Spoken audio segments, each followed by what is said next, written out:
सरकारने राज्यातील शेतकऱ्यांसाठी कर्जमाफीचा घेतलेला निर्णय मोठा दिलासा देणारा आहे असे सांगत पर्यावरण मंत्री पंकजा मुंडे यांनी मुख्यमंत्री देवेंद्र फडणवीस यांचे आभारही मानले। विविध प्रशासकीय प्रक्रिया पार करीत शेतकऱ्यांची कर्जमाफी व इतर निर्णयांच्या अंमलबजावणीकरिता वेळ लागू शकतो, मात्र सरकारी कामकाज हे वेगाने करत जुलै अखेरपर्यंत शेतकऱ्यांचे अनेक प्रश्न मार्गी लागतील असा विश्वासही माध्यमांद्वारे बोलताना त्यांनी व्यक्त केला। पेरणी झाली, मात्र आता पाऊस जर 2 दिवसात नाही पडला तर पुन्हा एकदा दुपार पेरणीचं ते संकट होऊन जातं। आता खरं पाऊस यावेळी ज्या पद्धतीने लांबलेला आहे, आपल्याला हवा तेवढा पाऊस कव्हर करण्यासाठी तेवढा पाऊस भविष्यात पडला तर ते पहिला प्रश्न सरकारसमोर असतो तो पिण्याच्या पाण्याचा असतो, शेतकऱ्यांचा असतो आणि मग उद्योगाचा असतो।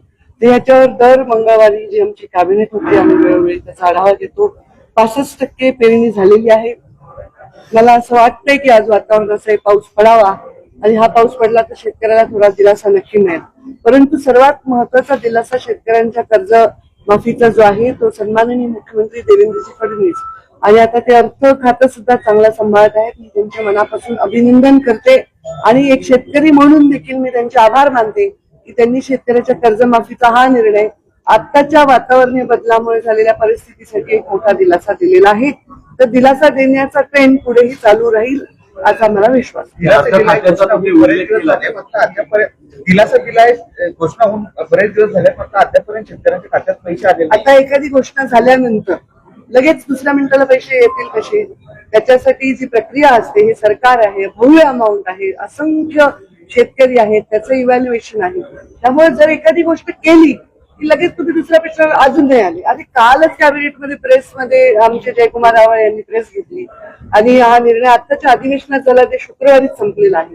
इतकं फास्ट आम्हीच सवय लावली आहे चांगल्या कामाची आणि मला पूर्ण माहिती आहे आणि आत्मविश्वास आहे की जुलै एंडपर्यंत शेतकऱ्यांसाठी या सगळ्या गोष्टी ज्या आहेत त्या पूर्णपणे सोडवलेल्या आहेत आणि शेतकरी मात्र समाधानी आहे। मीडिया काही प्रश्न विचारला तर आम्ही उत्तरासाठी तयार आहोत। उल्लेख तुम्ही केला, मला नाही घेतलाय, तुम्ही इकडे या। राष्ट्रवादी काँग्रेसने काय केलंय? राष्ट्रवादी काँग्रेसने आपला अर्थखात्याबाबतचा दावा कायम ठेवण्याच्या सूत्रांची तुम्हाला काय पाहिजे? तुम्हाला काय पाहिजे? तुम्हाला पाहिजे की शेतकऱ्यांचं भलं व्हावं, तुम्हाला पाहिजे सरकार समाजासाठी सामान्य माणसांसाठी काम करावं, ते महत्वाचं आहे। ते आम्ही बघून घेऊ महायुतीमध्ये काय कोणतं खातं कोणाला द्यायचं, त्याच्यामध्ये आमच्यामध्ये डिस्प्यूट नाही, अत्यंत आनंदाने चांगलं। राष्ट्रवादी शरद पवार गटाचे नेते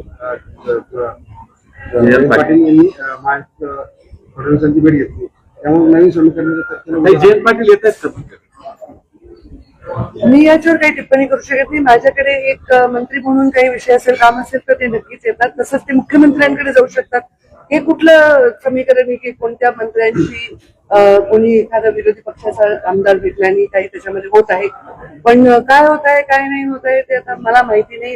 योग्य वेळी तुम्हाला कळेलच आणि मलाही कळेल। विधानसभा निवडणुकीपूर्वी लाडकी बहीण योजना आली, मात्र मतांसाठीच राज्य सरकारने ही लाडकी बहीण योजना आणून 3,500 कोटीचा आभार केला। यामुळे आपण मीडिया आहात, आपण विरोधी पक्ष नाही आहात, आपण मीडिया आहात।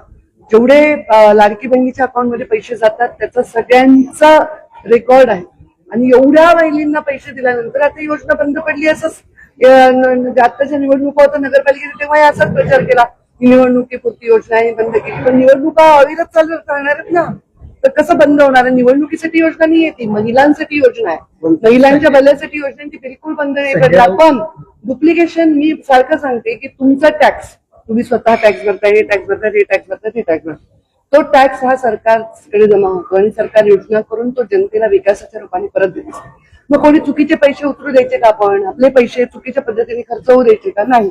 मग त्याचं इव्हॅल्युएशन पण जरुरी आहे, नाही तर कोणी पण डबल लाभ घेईल, 3 वेळा लाभ घेईल, डुप्लिकेशन करून लाभ घेईल आणि त्याच्यावर कंट्रोल करतोय। बाकी योजना अत्यंत चांगली। संजय राऊत यामध्ये म्हणतात की 3,500 अपार झालाय, यामुळे मंत्रिमंडळावर गुन्हा दाखल झाला पाहिजे या योजनेच्या माध्यमातून। मी याच्यावर काही टिप्पणी करू शकतो नाही। गणपती जवळ येत आहेत, आता पर्यावरण पूरक गणपतीचा पुन्हा एकदा विषय येतोय आणि जे पीओपी पासून गणपती बनवले, मागच्या वेळी गणपतीचा महोत्सव आम्ही अत्यंत चांगल्या पद्धतीने हाताळलेला आहे। मूर्तिकारांना न अडचण येता, त्यांच्या पोटावर न लाथ मारता पर्यावरणाचा कसं आपण जपणूक करता येईल याचा आम्ही खूप छान तंतोतंत असा प्लॅन तयार केला, ज्याचा अप्रिशिएट केलं सगळ्यांनी।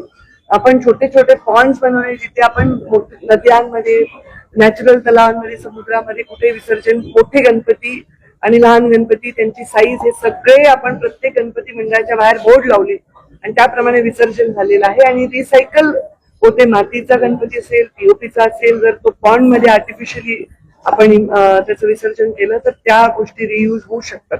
तर त्याच्यामुळे पर्यावरण खातं जागरूकपणे प्रत्येक महोत्सव हाताळत आहे. मैम कल दिल्ली में जो है एकनाथ शिंदे साहब ने अपने 6 सांसदों के साथ अमित शाह जी से मुलाकात की, क्या कहेंगे? वो हमारे मित्र पक्ष है और हम अमित शाह हमारे लीडर है, वो मुलाकात इसमें क्या कहना है? नहीं फिर भी क्या फिर भी? और मुझे यही कहता नहीं कि कौन किससे मिला ये कोई न्यूज है, वो भी हमारे पार्टी के हमारे अलायंस के लोग हैं और हमारे ही नेता से मिले हैं।